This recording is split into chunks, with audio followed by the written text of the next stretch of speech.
നമസ്കാരം. Operation Toofan pan India ആകുന്നു. ശരിക്കു പറഞ്ഞാൽ അങ്ങനെ ആയാൽ മാത്രമേ ഇത് പാൻ ഇന്ത്യ ആയാലും നിൽക്കത്തില്ല, പാൻ വേൾഡ് ആയാലേ നിൽക്കത്തുള്ളൂ. നൈജീരിയയിൽ നിന്നാണ് വന്ന ഒരാളെയാണ് കഴിഞ്ഞ പ്രാവശ്യം, രണ്ടുപേരെയാണ് കഴിഞ്ഞ ദിവസം ഓപ്പറേഷൻ തുഫാൻ്റെ ഭാഗമായി അറസ്റ്റ് ചെയ്തത്.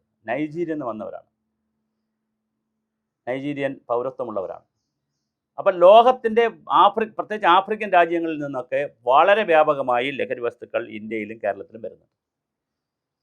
ഇത് കേരളത്തിലെത്തുന്നത് വിമാനം വഴി വരുന്നുണ്ടോ എന്നറിയില്ല, കാരണം വിമാനത്തിൽ കർശനമായ ചെക്കിംഗ് ഉണ്ട്. അതേസമയം കപ്പൽ വഴി, ബോട്ടുകൾ വഴി, കാർഗോ വഴിയൊക്കെ വരാൻ സാധ്യതയുണ്ട്. അത് വിമാനത്തിലെ കാർഗോ വഴിയും വരാൻ സാധ്യതയുണ്ട്. സാധ്യത മാത്രമാണ് പറയുന്നത്. അപ്പോൾ വളരെ വലിയ രൂപത്തിലാണ് ഇത് കേരളത്തിൻ്റെ പെട്ടിക്കടയിൽ എത്തുന്നത്. ആഫ്രിക്കൻ കാടുകളിൽ ഉണ്ടാകുന്ന ലോകത്തിൻ്റെ വിവിധ രാജ്യങ്ങളിൽ ഉണ്ടാകുന്ന ഒരു പ്രോഡക്റ്റ് നമ്മുടെ നാട്ടിലെ ഒരു ഗ്രാമത്തിലെ പെട്ടിക്കടയിൽ വരികയും അവിടുത്തെ സ്കൂൾ കുട്ടികൾക്ക് കിട്ടുകയും ചെയ്യുന്നു, കോളേജ് കുട്ടികൾക്ക് കിട്ടുകയും ചെയ്യുന്നു എന്ന് പറഞ്ഞാൽ അതിൻ്റെ കണ്ണികൾ വളരെ വലുതാണ്. അതുകൊണ്ട് തന്നെ ഇതൊരു പാൻ ഇന്ത്യ ഓപ്പറേഷനിലേക്ക് പോകാനാണ് ഗവൺമെൻറ് ആഗ്രഹിക്കുന്നത്. അതിൻ്റെ ഭാഗമായി രമേശ് ചെന്നിത്തല മീറ്റിംഗ് വിളിച്ചിട്ടുണ്ട്. ആ മീറ്റിങ്ങിൽ വളരെ കൃത്യമായ ഏജൻസികളെ, സംസ്ഥാന സർക്കാരിൻ്റെ പോലീസ് വകുപ്പ്, എക്സൈസ് വകുപ്പ്, വിജിലൻസ് വകുപ്പ് എന്നിവയ്ക്ക് പുറമെ കേന്ദ്ര സർക്കാരിൻ്റെ കോസ്റ്റ് ഗാർഡുകാരെ, NCCക്കാരെ, പിന്നെ അതുപോലെ തന്നെ ഇൻകം ടാക്സുകാരെ, CBIയുടെ ഏജൻസികളെ, അങ്ങനെ EDയുടെ അതായത് സംസ്ഥാനത്തുള്ള കേന്ദ്ര സർക്കാരിൻ്റെ വിവിധ അന്വേഷണ ഏജൻസികളുടെയും പോലീസ് സംവിധാനത്തിൻ്റെയും മിലിറ്ററി സംവിധാനത്തിൻ്റെയും ഒക്കെ സേവനം എങ്ങനെ ഇതിൽ പ്രയോജനപ്പെടുത്താം. കാരണം ഇൻകം ടാക്സുകാരെ സേവനം പ്രയോജനപ്പെടുത്തിയാൽ ഒരുപാട് കാര്യങ്ങളിൽ ഇതിനകത്ത് ചെയ്യാൻ പറ്റും. രമേശ് ചെന്നിത്തല ആഭ്യന്തരമന്ത്രി കഴിഞ്ഞ ദിവസം പറയുന്നതനുസരിച്ചാണെങ്കിൽ എല്ലാ മെഡിക്കൽ സ്റ്റോറുമല്ല, മെഡിക്കൽ സ്റ്റോറൊക്കെ വളരെ മനോഹരമാണ്, രാജ്യത്തിന് ആവശ്യമാണ്, സമൂഹത്തിന് ആവശ്യമാണ്. പക്ഷെ ചില മെഡിക്കൽ സ്റ്റോറുകൾ ഇതിനകത്ത് ഇത് ഇപ്പോൾ പ്രോത്സാഹിപ്പിക്കുന്നുണ്ട്. തട്ടുകടകൾ പ്രോത്സാഹിപ്പിക്കുന്നുണ്ട്.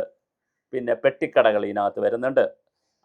പെട്ടിക്കടകളും തട്ടുകടകളും തമ്മിൽ ചെറിയ വ്യത്യാസമുണ്ട് കേട്ടോ. അതുപോലെ തന്നെ ലോട്ടറി തട്ടുകടകൾ ഇതിനകത്ത് വരുന്നുണ്ട്. പിന്നെ കുഞ്ഞു ആളുകൾ, പിന്നെ കടകൾ വരുന്നു. പിന്നെ വ്യക്തികൾ ഇതിനകത്ത് വരുന്നു. കാരിയർമാരുണ്ടാകുന്നു. അങ്ങനെ വ്യത്യസ്ത തോതുകളിലാണ് ഇതിനകത്ത് കാര്യങ്ങൾ സംഭവിച്ചുകൊണ്ടിരിക്കുന്നത്. വളരെ വളരെ കൃത്യമായി കാര്യങ്ങൾ ചെയ്തു പോകുന്ന ഒരുപാട് ആളുകൾ ഇതിനകത്തുണ്ട്. അവരെ പിടിക്കണമെങ്കിൽ കേരളത്തിൽ മാത്രമല്ല, ഒറീസയിൽ നിന്ന് ഇത് വരുന്ന കഥകളുണ്ട്, ബാംഗ്ലൂർ വഴി ഇത് വരുന്ന കഥകളുണ്ട്, ഹൈദരാബാദ് വഴി വരുന്ന കഥകളുണ്ട്.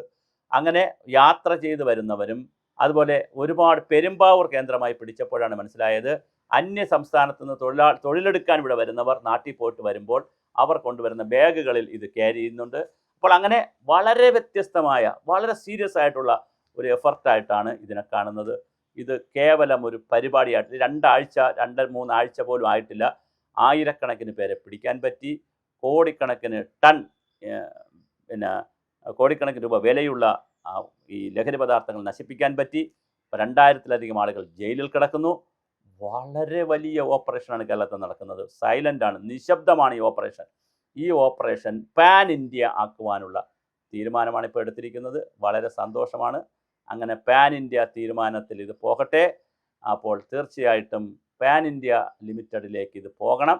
അങ്ങനെ പോകുമ്പോഴാണ് ഇതിനൊരു മാന്യതയുണ്ടാകുന്നത്, ഒരു സന്തോഷമുണ്ടാകുന്നത്. തീർച്ചയായിട്ടും ഇത് വളരെ കൃത്യമായിട്ടുള്ള ഒരു പരിപാടിയായി മാറിയിട്ടുണ്ട്.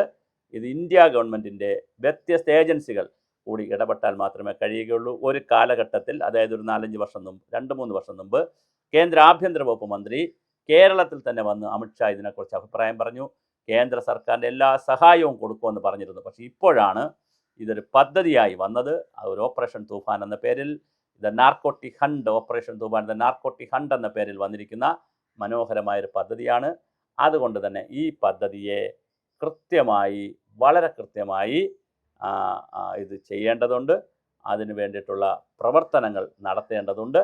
അതുകൊണ്ട് തന്നെ കൃത്യമായിട്ടുള്ള ഒരു പാൻ ഇന്ത്യ ഓപ്പറേഷനിലേക്കാണ് കേരള സർക്കാർ ആലോചിക്കുന്നത്. IBയുടെ സഹായം ഇതിന് വേണ്ടിവരും.